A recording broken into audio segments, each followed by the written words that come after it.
Welcome alpha. கர்த்தராகிய இயேசு கிறிஸ்து நாமத்தில் உங்களை வாழ்த்துகிறேன். நம்ம உபாகமம் புஸ்தகத்தை வாசித்து கொண்டிருக்கிறோம். உபாகமம் 28ஆம் அதிகாரம் 3வது வசனம். நீ பட்டணத்திலும் ஆசீர்வதிக்கப்பட்டிருப்பாய், வெளியிலும் ஆசீர்வதிக்கப்பட்டிருப்பாய். இங்கே 2 விதமான ஆசீர்வாதங்கள் போட்டிருக்கு. யூ வில் பி இந்த சிட்டிக்குள்ளேயும் நீ ஆசீர்வதிக்கப்பட்டிருப்பாய், வெளியே போகும்போதும் நீ ஆசீர்வதிக்கப்பட்டிருப்பாய். இதுதான் பிளஸ்ஸிங்ஸ். இது ஆசீர்வாதம்னா எல்லாருக்கும் வேணும். எல்லாருக்கும் ஆசீர்வாதம். எனக்கு நான் ஆசீர்வதிக்கப்படணும், நான் பெருகணும், நான் வளரணும், எல்லாமே அந்த மாதிரிலாம் நம்ம எல்லாருக்குமே அந்த ஆசைகள் உண்டு. கர்த்தர் சொல்கிறாரு, அவர் சொல்கிறபடி செய்யும்போது அப்பொழுது அந்த ஆசீர்வாதங்கள் எல்லாம் பலிக்கும்னு போட்டு சொன்னார். அப்போ அதில் ஃபஸ்ட் ஆசீர்வாதம் என்ன வருது? நீ பட்டணத்திலும் ஆசீர்வதிக்கப்பட்டிருப்பேன், வெளியிலும் ஆசீர்வதிக்கப்பட்ட.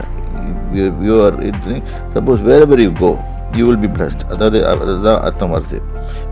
அது பட்டணத்திலும் ஆசீர்வதிக்கப்பட்டிருப்பாய், வெளியிலும் ஆசீர்வதிக்கப்பட்டிருப்பாய் என்று கர்த்தர் சொல்கிறார். இது கர்த்தர் சொன்னதை விசுவாசித்தோம்னா நம்மளும் அப்படி ஆசீர்வதிக்கப்பட்டிருப்போம். ஆனால் அதுக்கு முன்னாக நம்ம நல்ல கவனமாக இருக்கணும்.